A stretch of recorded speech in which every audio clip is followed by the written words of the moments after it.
और मैं आपकी बायोलॉजी एजुकेटर वर्षा सिंह आप सभी का तहे दिल से बहुत बहुत स्वागत करती हूँ। उम्मीद करती हूँ कि आप सभी बहुत अच्छे होंगे। वेरी गुड मॉर्निंग सभी के लिए। स्टार्ट कर देते हैं। टॉपिक है ओपेरॉन का सिद्धांत। ठीक है, देखो चैप्टर ही है हमारा विकास, एवोल्यूशन, जीवन की उत्पत्ति कैसे हुई। तो जो हमारे AI ओपेरॉन थे, इन्होंने भी इसी के बारे में कुछ अपने कुछ थ्योरी दी थी, अपने कुछ विचार प्रस्तुत किए थे AI ओपेरॉन ने। ठीक है, किसके बारे में? जीवन की उत्पत्ति के बारे में। ठीक है, स्टार्टिंग में हमने पढ़ा था जीवन की उत्पत्ति, जिसमें हमने बिग बैंग थ्योरी पढ़ी थी। अब हम देख रहे हैं ओपेरॉन का सिद्धांत। ठीक है, तो जीवन की उत्पत्ति के ही बारे में इन्होंने भी यहाँ पे कुछ बताया है। ठीक है, तो थोड़ा सा पहले ये पता होना चाहिए की पॉइंट्स के। ओपेरॉन साहब जो थे रूसी वैज्ञानिक थे, पूरा नाम था इनका AI ओपेरॉन। क्या दिया था इन्होंने, किसके बारे में बात की थी? तो इन्होंने बात की थी जीवन की उत्पत्ति के बारे में ही। ठीक है, जैसे हमने स्टार्टिंग में पढ़ा था जीवन की उत्पत्ति कैसे हुई थी, उसी बारे में इन्होंने भी अपने कुछ विचार प्रस्तुत किए थे। का सिद्धांत है, कहाँ के वैज्ञानिक थे? ये रूसी वैज्ञानिक थे। और कैसे वैज्ञानिक थे? जैव रसायन वैज्ञानिक थे। ठीक है, जैव रसायन वैज्ञानिक थे। ठीक है, बायोकेमिस्ट्री के रसायन थे। जैव रसायन को हम इंग्लिश में बोलेंगे बायोकेमिस्ट्री। ठीक है, एक रूसी वैज्ञानिक थे, प्रसिद्ध जैव रासायनिक। पूरा नाम था इनका AI ओपेरॉन। ठीक है, AI ओपेरॉन इनका पूरा नाम था। कभी कभी क्या होता है, आधा नाम दे रखा होता है किसी भी वैज्ञानिक का, किसी भी साइंटिस्ट का, और वहाँ पे आपसे कुछ नहीं तो उनका पूरा ही नाम पूछ लेते हैं। ठीक है, जैसे मेंडल साहब का नाम है तो हर जगह आपने पढ़ा होगा मेंडल। ठीक है, तो उनका पूरा नाम क्या है? Sir Gregor John Mendel. तो आपको पता होना चाहिए। कभी कभी कोई और क्वेश्चन ना पूछ के आपसे उनका पूरा नाम ही पूछ लेते हैं। आपको थ्योरी वो खुद ही बता देंगे कि जेनेटिक्स के फादर ये, इनका पूरा नाम क्या है, तो आपको उनका पूरा नाम बताना है। ठीक है, चलिए, तो AI ओपेरॉन साहब थे, उन्होंने 1929 में, या कहेंगे ओपेरॉन साहब के जो जीवन का उद्भव था, ठीक है, जीवन की उत्पत्ति के बारे में बात की थी, या हम कहेंगे जीवन के उद्भव के इन्होंने बारे में बात की थी। तो उसमें जैव रासायनिक परिकल्पना पेश की थी इन्होंने। ठीक है, यानी इन्होंने अपनी परिकल्पना बनाई, अपना सोच विचार किया जीवन के उद्भव के बारे में, या हम कह सकते हैं जीवन की उत्पत्ति के बारे में इन्होंने अपना सोच बनाई, अपना सोच विचार किया उस पर। और वो जो उन्होंने सोच विचार किया था जीवन की उत्पत्ति के बारे में, या कहेंगे जो परिकल्पना बनाई थी अपने दिमाग में कि हाँ जीवन की उत्पत्ति ऐसे ऐसे हुई होगी। ठीक है, परिकल्पना मतलब जैसे हम कोई भी चीज़ इमेजिन करके देखें कि हाँ ऐसा हुआ होगा, ये हुआ होगा, जरूर ऐसा हुआ होगा, तो वो हमारे दिमाग की क्या होती है? वो हमारे दिमाग की परिकल्पना होती है। ठीक है, हम ऐसा सोचते हैं। तो ये इनका मानना था कि जीवन की उत्पत्ति ऐसे हुई होगी। तो जैव रासायनिक एक इन्होंने परिकल्पना पेश की थी। हम ये नहीं कह रहे हैं कि इन्होंने ये प्रूफ करके दिया था कि भाई जीवन का उद्भव ऐसे ही होगा। इन्होंने कोई प्रूफ नहीं किया था, सिर्फ एक परिकल्पना दी थी। अभी की बात कर रहे हैं, यहाँ पे एक इन्होंने परिकल्पना पेश की थी। इसे जीवन की उत्पत्ति की आधुनिक परिकल्पना भी कह सकते हैं। ठीक है, जिस जीवन की उत्पत्ति के बारे में जो इन्होंने सोच विचार किया था, इन्होंने जो अपनी परिकल्पना रखी थी, जो अपने विचार रखे थे जीवन की उत्पत्ति के बारे में, उन विचारों को आधुनिक परिकल्पना का नाम भी दिया गया। ठीक है, किसका नाम दिया गया? आधुनिक परिकल्पना का नाम दिया गया। ठीक है, इससे हम किसको, ओपेरॉन का जो सिद्धांत है, अब मान लीजिए आपके एग्जाम में आ जाए कि भौतिकवाद किसे कहते हैं। ठीक है, या भौतिकवाद से आप क्या समझते हैं, या प्रकृतिवाद किसे कहते हैं। तो आप सोचो कि मैम नहीं, भौतिकवाद प्रकृतिवाद तो पढ़ा ही नहीं है हम। तो देख लीजिए, ओपेरॉन का जो हमारा सिद्धांत है उसी को हम भौतिकवाद व प्रकृतिवाद के नाम से भी जानते हैं। इसी को कहा जाता है भौतिकवाद और प्रकृतिवाद। इसी के ये दो अलग अलग यहाँ पर नाम है। ठीक है, यहाँ तक क्लियर है। यहाँ तक क्लियर है कि एआई ओपेरॉन ने बस अपनी एक परिकल्पना की थी जीवन के उद्भव के बारे में, और उन्हीं की परिकल्पना को, या ये कहेंगे उनके जो विचार थे, उन्होंने जो सोच विचार किया था, उन्हीं को हम आधुनिक परिकल्पना के रूप में मानते हैं। और ओपेरॉन के सिद्धांत को भौतिकवाद व प्रकृतिवाद के नाम से भी जाना जाता है। ये है अभी तक यहाँ तक फटाफट से बताएं, क्लियर है। 1936 की बात कर रहे हैं, ठीक है। इन्होंने एआई ओपेरॉन साहब ने ये सब कब कहा था? ये कहा था इन्होंने 1929 में। कब कहा था?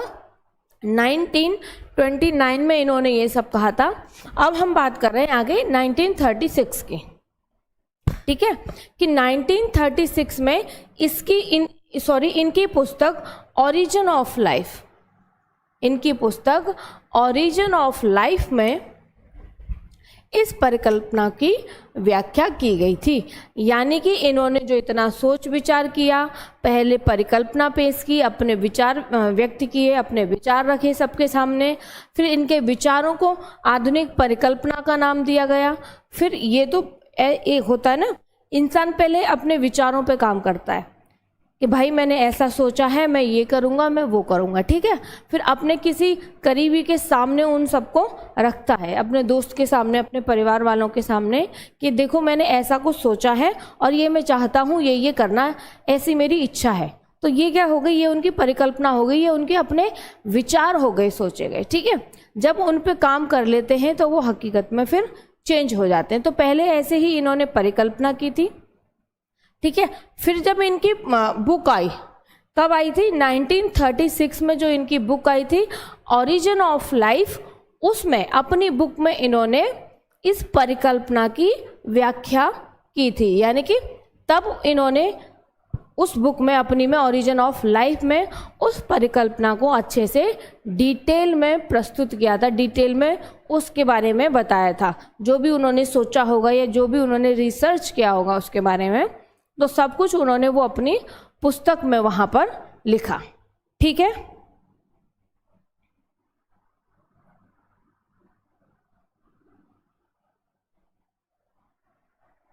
वैज्ञानिक थे, उन्होंने जीवन के उद्भव के बारे में परिकल्पना की, उस परिकल्पना को प्रस्तुत किया, उनकी परिकल्पना को आधुनिक परिकल्पना का नाम दिया गया। फिर 1936 में उनकी बुक आई जिसका नाम था ऑरिजिन ऑफ लाइफ।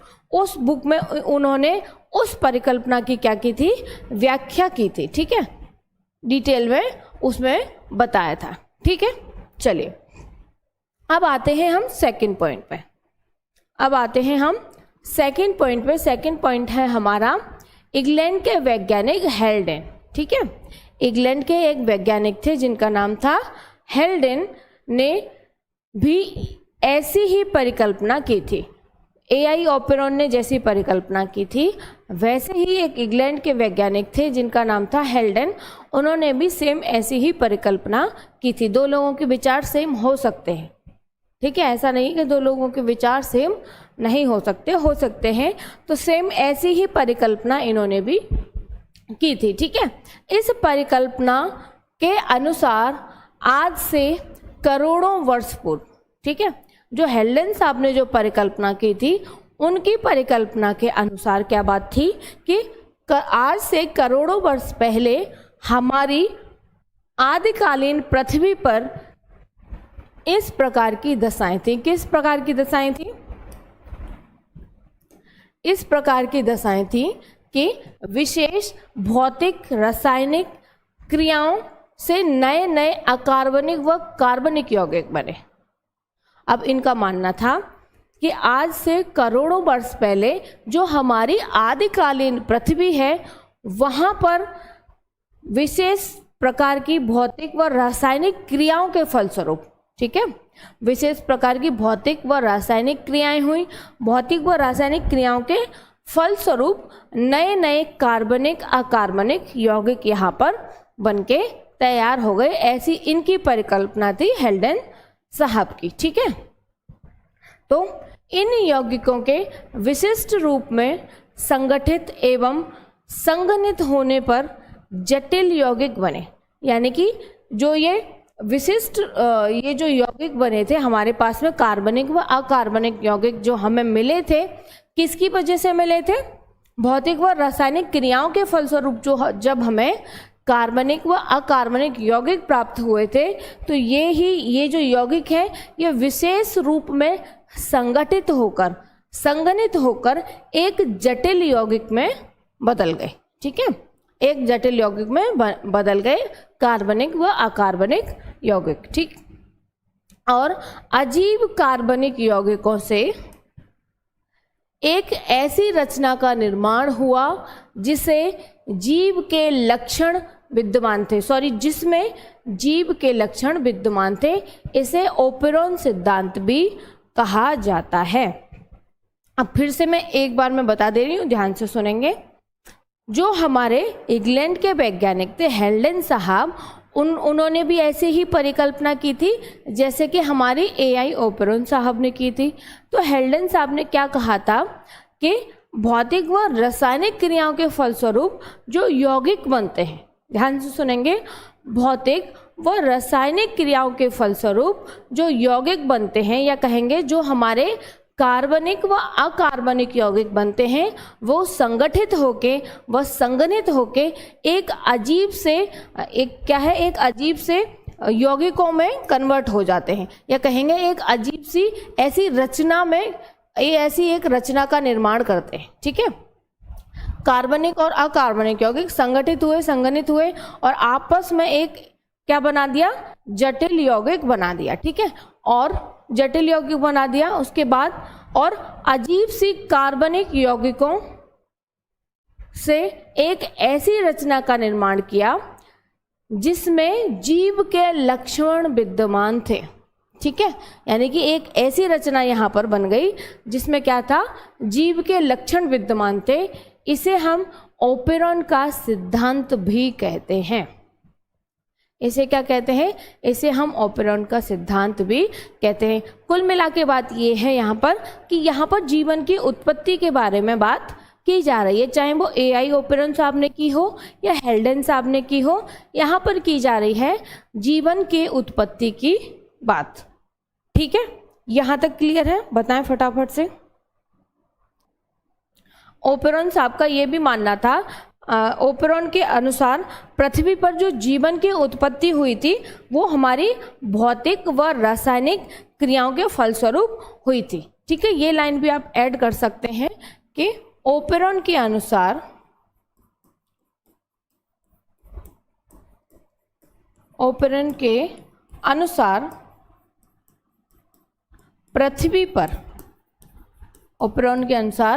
पृथ्वी पर जीवन की उत्पत्ति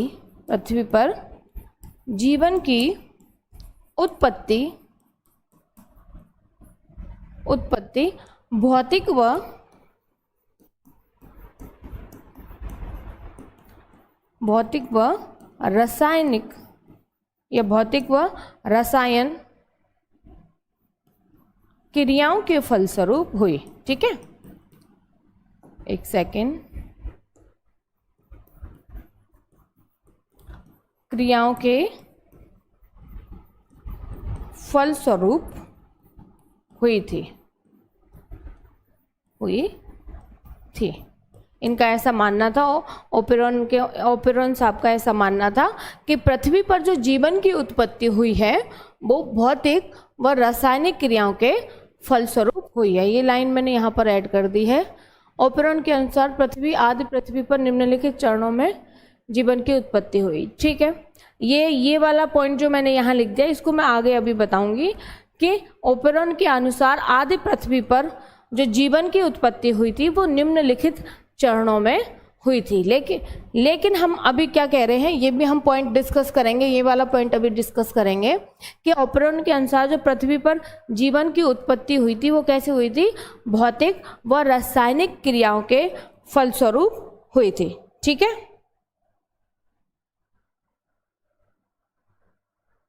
चलिए तो ये वाला पॉइंट डिस्कस कर लेते हैं। ये जो हमने यहाँ पे लिखा है ना, ओपेरॉन के अनुसार आदि पृथ्वी पर निम्नलिखित चरणों में जीवन की उत्पत्ति हुई थी। चलिए तो वो देखेंगे हम नेक्स्ट स्लाइड पे। ये मुझे फिर से लिखना पड़ेगा नहीं तो। चलिए देख लेते हैं, मैं यहाँ लिख देती हूँ। ओपेरॉन के अनुसार,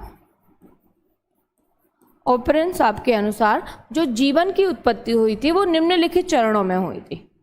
ओपेरॉन के अनुसार आदि पृथ्वी पर, आदि पृथ्वी पर जीवन की उत्पत्ति, जीवन की उत्पत्ति निम्नलिखित चरणों में हुई थी।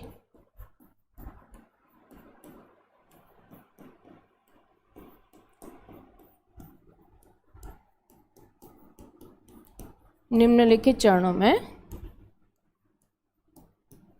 हुई थी।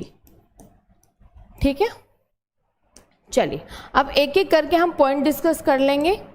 वो कौन कौन से चरण थे। पहला, प्रथम चरण है हमारा, प्रथम चरण है हमारा परमाणु अवस्था। ठीक है, प्रथम चरण क्या है हमारा? प्रथम चरण, प्रथम चरण है हमारा परमाणु अवस्था। ठीक है, प्रथम चरण है हमारा परमाणु अवस्था। अब हम परमाणु की अवस्था, परमाणु अवस्था की बात कर रहे हैं। तो आदि पृथ्वी पर 5000, ध्यान से सुनेंगे, आदि पृथ्वी पर 5000 से 6000 डिग्री सेल्सियस होने के कारण जो पदार्थ थे, ठीक है, आदि पृथ्वी पर 5000 से 6000 डिग्री सेल्सियस होने के कारण सभी परमाणु, सभी पदार्थ कैसे थे? परमाणु अवस्था में थे। ठीक है, सभी पदार्थ कैसे थे? परमाणु अवस्था में थे। यानी कि जो वहाँ का उस टाइम का जो टेम्परेचर था आदि पृथ्वी का, वो कैसा था? 5000 से 6000 डिग्री सेल्सियस था। तो वहाँ पर जो पदार्थ पाए जा रहे थे वो कैसे पाए जा रहे थे? पदार्थ वहाँ पर परमाणु अवस्था में पाए जा रहे थे। ठीक है, तो हम यहाँ लिख सकते हैं आदि पृथ्वी पर, परमाणु अवस्था की हम बात कर रहे हैं, तो आदि पृथ्वी पर 5000 से 6000 डिग्री सेल्सियस,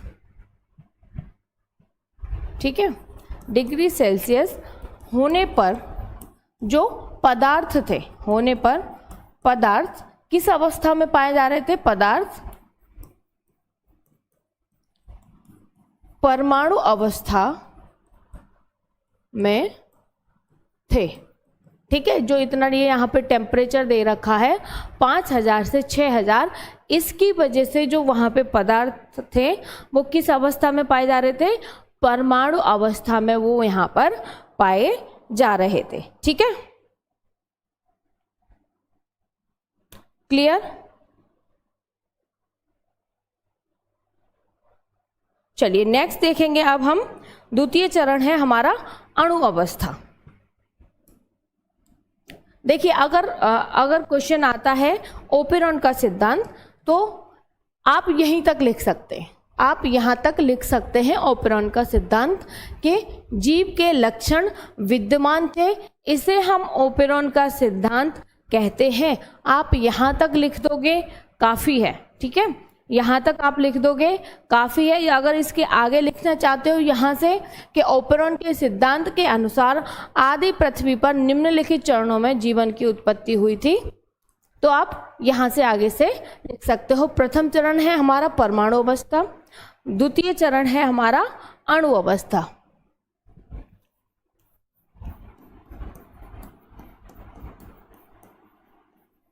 द्वितीय चरण है हमारा क्या?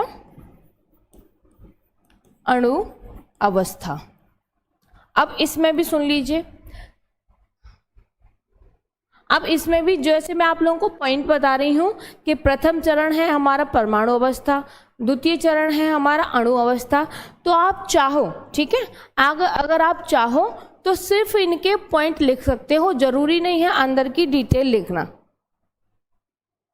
ठीक है, जरूरी नहीं है अंदर की डिटेल लिखना, आप सिर्फ और सिर्फ पॉइंट भी यहां पर लिख सकते हो। ठीक है,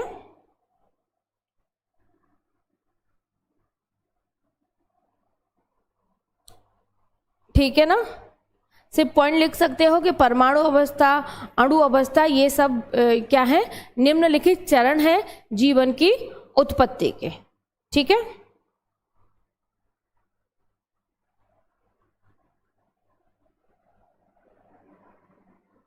अब हम बात कर रहे हैं अणु अवस्था की।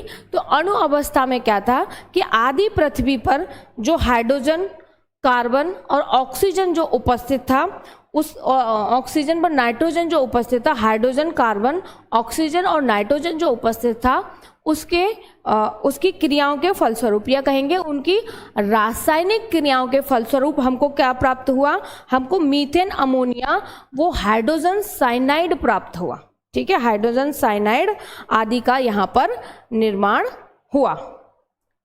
ठीक है, तो आप चाहो तो डिटेल लिख सकते हो, अगर आप चाहो तो सिर्फ पॉइंट लिख सकते हो। क्वेश्चन के मार्क्स के अकॉर्डिंग 2 नंबर में पूछा गया, 1 नंबर में, 4 नंबर में। ठीक है, क्लियर? चलिए, तो चाहो तो यहां लिख सकते हो, आप नहीं चाहो तो सिर्फ यहां पर पॉइंट लिख सकते हो। तो हम कह रहे हैं कि आदि पृथ्वी पर हमारा है हाइड्रोजन, ऑक्सीजन और हमारा नाइट्रोजन। ठीक है, हाइड्रोजन, ऑक्सीजन, कार्बन और नाइट्रोजन।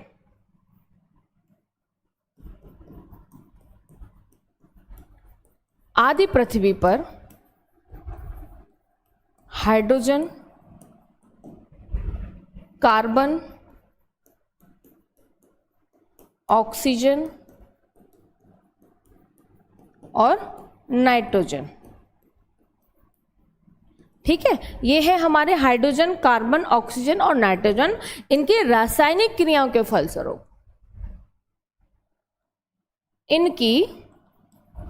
इनकी रासायनिक क्रियाओं के फलस्वरूप, इनकी रासायनिक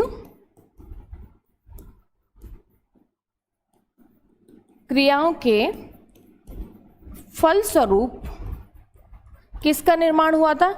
इनकी रासायनिक क्रियाओं के फलस्वरूप किसका निर्माण हुआ था? मीथेन का हुआ था, हाइड्रोजन साइनाइड का हुआ था, और हमारा किसका हुआ था? और हमारा अमोनिया का हुआ था। ठीक है, तो इनकी रासायनिक क्रियाओं के फलस्वरूप हमारा मीथेन, एक सेकेंड, मीथेन और है हमारा अमोनिया और है हमारा हाइड्रोजन साइनाइड। ठीक है, हाइड्रोजन साइनाइड आदि का निर्माण हुआ, आदि का निर्माण हुआ। ठीक है, द्वितीय चरण की हम बात कर रहे हैं अणु अवस्था में। पॉइंट लिख लिए हैं तो इसको हेडिंग बना देते हैं।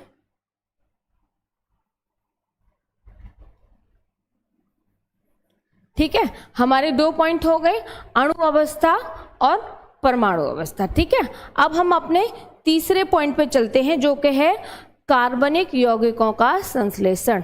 क्या है तीसरा पॉइंट हमारा? यहां तक क्लियर है? फटाफट से बताएं, अणु अवस्था, परमाणु अवस्था।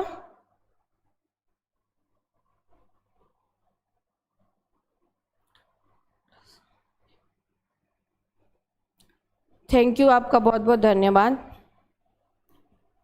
बताइए, अणु अवस्था, परमाणु अवस्था क्लियर है? मैं आपको हर पॉइंट बता के चल रही हूँ। शॉर्ट क्वेश्चन आएगा तो कहाँ तक लिखना है? 1 नंबर में, 2 नंबर में, 3 नंबर में आ रहा है तो कहाँ तक लिखना है? 4 नंबर का क्वेश्चन आ रहा है तो कहाँ तक लिखना है? ठीक है, आप क्वेश्चन को देखिए कि क्वेश्चन कितने मार्क्स का है, उसके अकॉर्डिंग आपको आंसर करना है। मैं अपने सब्जेक्ट की बात नहीं कर रही, वैसे तो शायद और सब्जेक्ट में तो ऐसा होता नहीं होगा, चलो मैं अपने सब्जेक्ट तक ही सीमित रहती हूँ, पर हाँ, क्वेश्चन के मार्क्स देख के आप लोग आंसर आपको करने चाहिए, ऐसा मेरा मानना है। ठीक है, चलिए थर्ड पॉइंट की तरफ बढ़ते हैं। हमारा थर्ड पॉइंट है हमारा कार्बनिक यौगिकों का संश्लेषण। तीसरा है हमारा, तृतीय चरण है हमारा, तृतीय चरण है हमारा कार्बनिक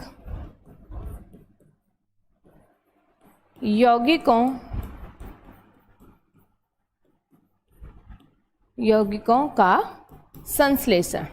ठीक है, कार्बनिक यौगिकों के संश्लेषण की हम यहाँ पर बात कर रहे हैं। ठीक है, तो आदि पृथ्वी पर हम कार्बनिक, अभी हम क्या कर रहे हैं, कार्बनिक यौगिकों की बात कर रहे हैं। तो कार्बनिक यौगिक हमारे कौन कौन से होंगे, हमारा शर्करा होगा, हमारा ग्लिसरीन होगा, हमारा वसा होगा। ठीक है, इन सभी का यहाँ पर क्या होगा, संश्लेषण होगा। ये तो वैसे इसमें डेफिनेशन लिखने की जरूरत नहीं है, नाम से ही समझ में आ रहा है, कार्बनिक यौगिकों का संश्लेषण। ठीक है, पॉइंट वाइज भी लिख सकते हो आप।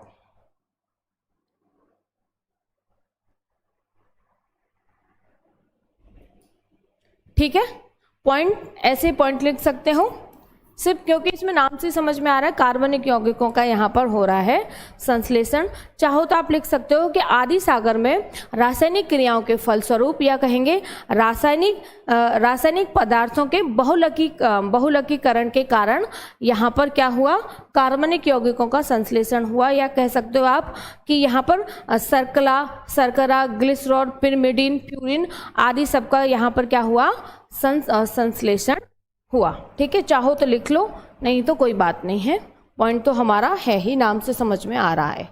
ठीक है,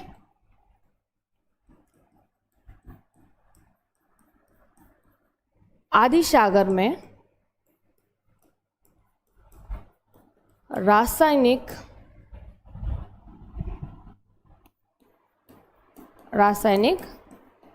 पदार्थों के बहुलकीकरण के कारण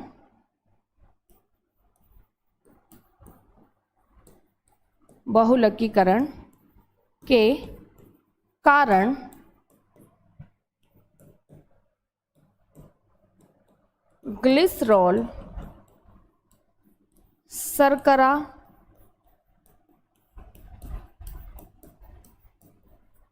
पिरिमिडीन,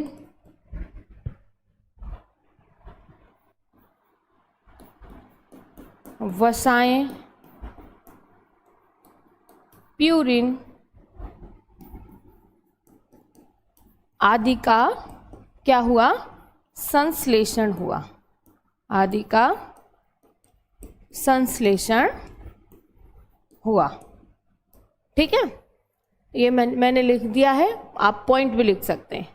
ठीक, फर्स्ट पॉइंट हो गया हमारा परमाणु अवस्था, सेकंड पॉइंट हो गया हमारा अणु अवस्था, और थर्ड पॉइंट हो गया हमारा कार्बनिक यौगिकों का संश्लेषण। ठीक है, इसमें सारे कार्बनिक यौगिक आप लिख सकते हैं, 2-4 भी लिख सकते हैं जिनके आपको नाम याद हो। ठीक है, ठीक है,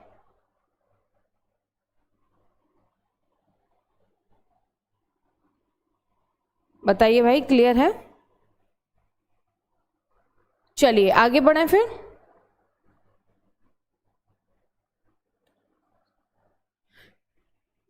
हमारा है, अब हमारा है फोर्थ पॉइंट, चतुर्थ चरण। ठीक है, चतुर्थ चरण में होगा हमारा पूर्वजीवी तरल का संश्लेषण। क्या होगा इसमें? हाँ सही है, पूर्वजीवी तरल का संश्लेषण।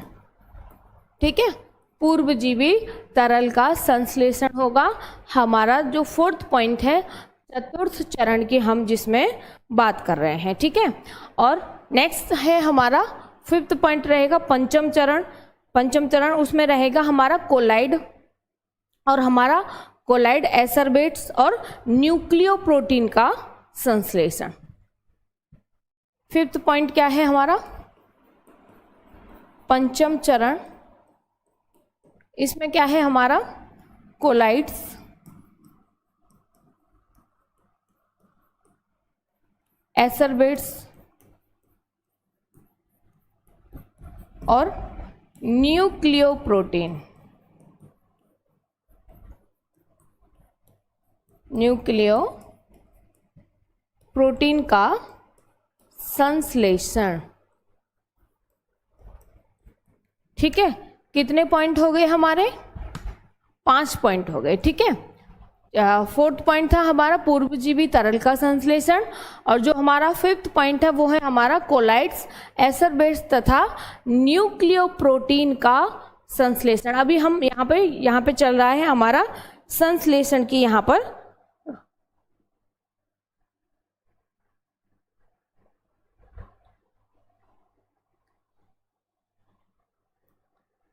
ऐप में हिंदी में ऑप्शन, हिंदी का ऑप्शन देते हैं क्या? यहाँ पे भी ध्यान दे लीजिए भाई आप लोग।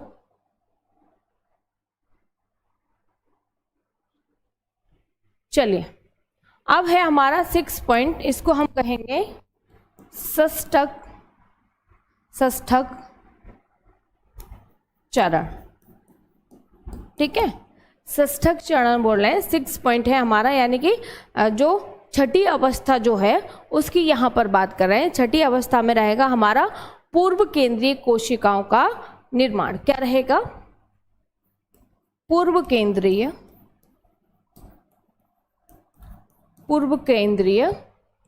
कोशिकाओं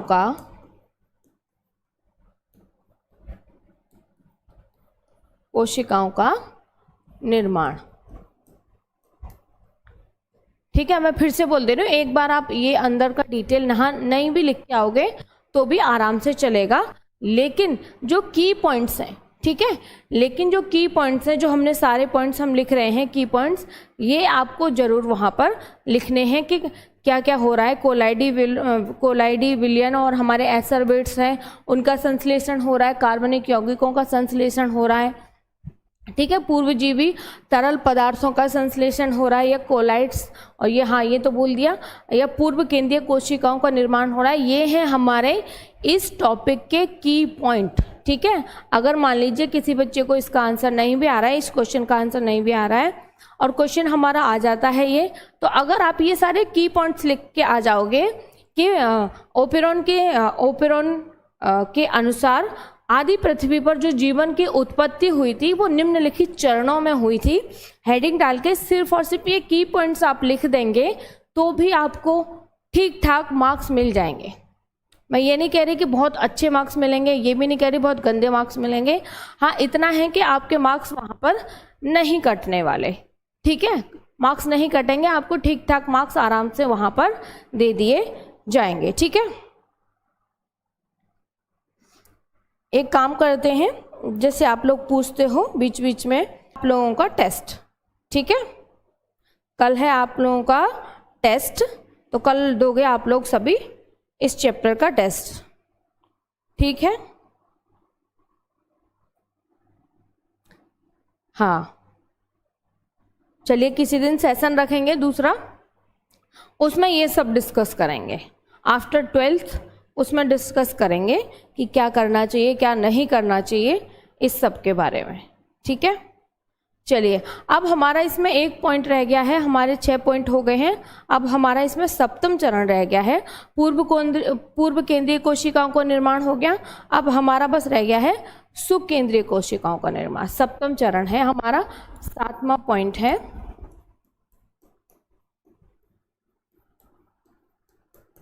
पूर्व केंद्रीय कोशिकाओं का निर्माण।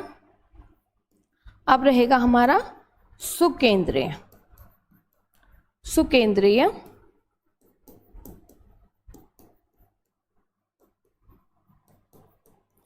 कोशिकाओं का निर्माण, ठीक है। ये हो गए हमारे सारे के सारे की पॉइंट्स ओपेरॉन के सिद्धांत के, ठीक है। सारे हमारे की पॉइंट्स हो गए हैं ओपेरॉन के सिद्धांत के। एक फटाफट से क्विक रिवीजन करेंगे हम, ठीक है। एक फटाफट से क्विक रिवीजन करेंगे ओपेरॉन का सिद्धांत। जिस किसी को नहीं समझ में आए,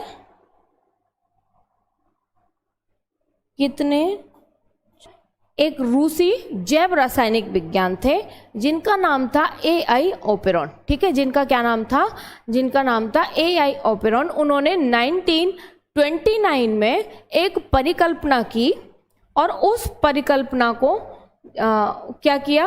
उस परिकल्पना को आधुनिक परिकल्पना का नाम भी दिया गया। ठीक है, यहाँ पर इन्होंने बस परिकल्पना की है, मैं आपको पहले भी समझा चुकी हूँ। ठीक है, मेन पॉइंट है याद रखने वाला, कहाँ के वैज्ञानिक थे, कैसे वैज्ञानिक थे, क्या नाम था और ईयर क्या था।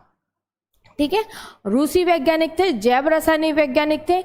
1929 में इन्होंने अपनी परिकल्पना प्रस्तुत की। उस परिकल्पना को बाद में जैव रासायनिक नहीं, जैव रासायनिक तो ये वैज्ञानिक थे, उस परिकल्पना को जीवन का उद्भव मानते हुए जैव रासायनिक परिकल्पना के रूप में यहाँ पर प्रस्तुत किया गया था। ठीक है, यहाँ तक ठीक है। अब इसे जीवन की उत्पत्ति का आधुनिक परिकल्पना भी कहा गया है, यानी कि जीवन की उत्पत्ति जो हुई है उसकी आधुनिक परिकल्पना। आधुनिक मतलब जो सबसे लेटेस्ट मानी जाती है वो वाला। ठीक है, यहां तक क्लियर।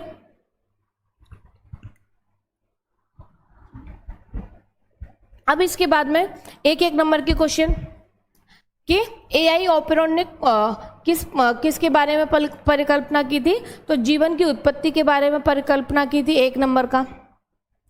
नेक्स्ट क्वेश्चन है हमारा कि ओपेरॉन के सिद्धांत को किस और नाम से जाना जाता है, तो इसे हम भौतिकवाद व प्रकृतिवाद के रूप में भी जानते हैं। ये एक एक नंबर के क्वेश्चन है इस टॉपिक से। ठीक है, हर चीज को देख के चलिए। अब बुक का नाम दे रखा है, इसके बारे में एक नंबर का क्वेश्चन बन सकता है। ओरिजिन ऑफ लाइफ कब प्रस्तुत की थी, किसने प्रस्तुत की थी।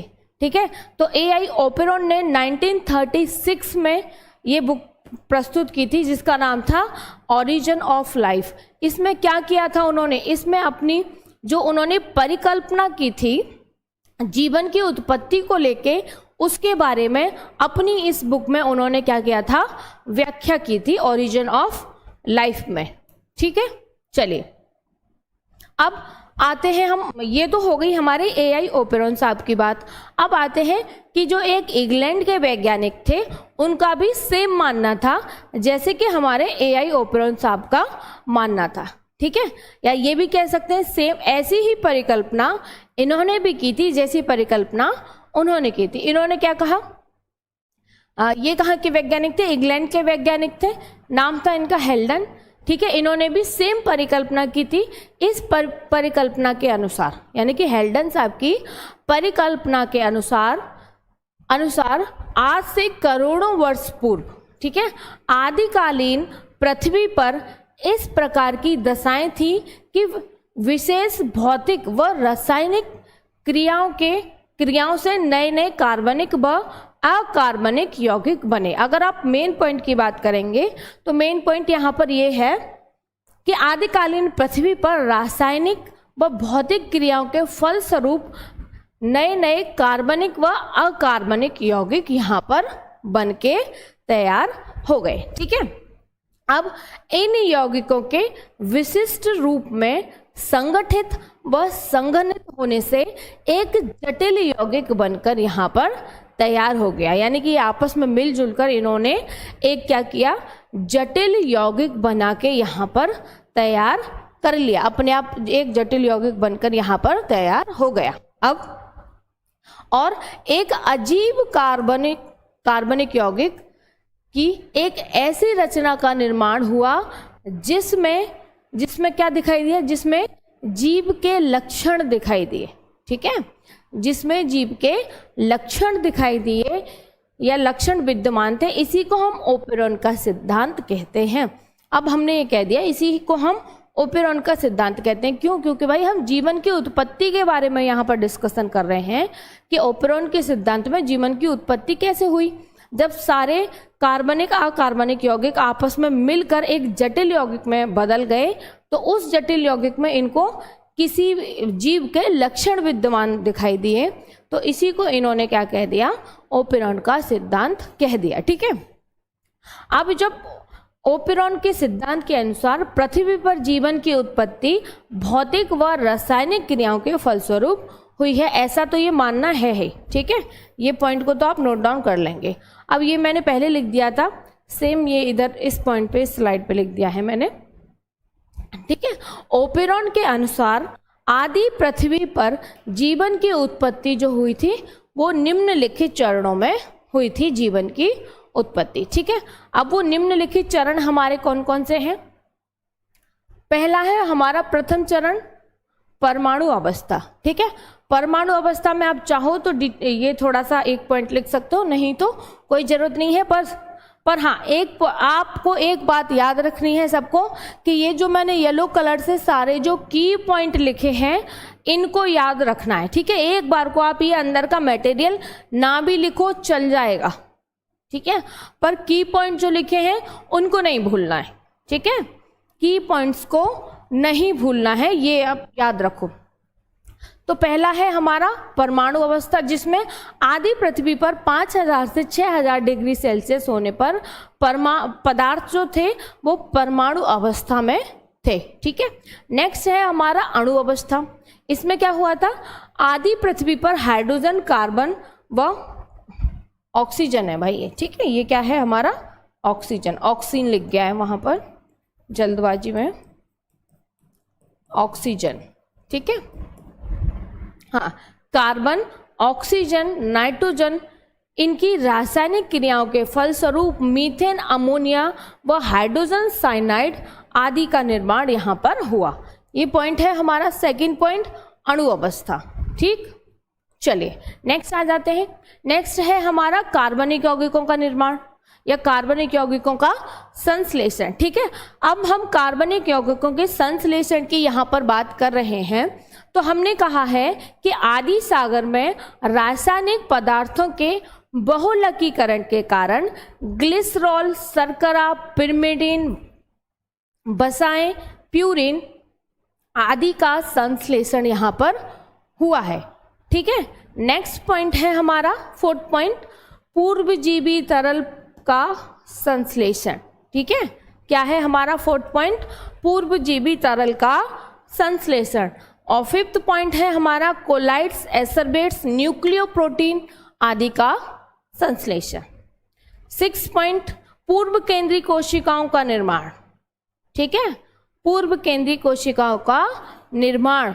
7 पॉइंट, सुकेंद्रीय कोशिकाओं का निर्माण। ये सारे की पॉइंट्स, ये जो पॉइंट्स मैंने बताए हैं ये ही आधार हैं आदि पृथ्वी पर जो जीवन की उत्पत्ति हुई थी उसका, ठीक है, उसके ये आधार हैं, ये पॉइंट है, याद रखेंगे आप सभी।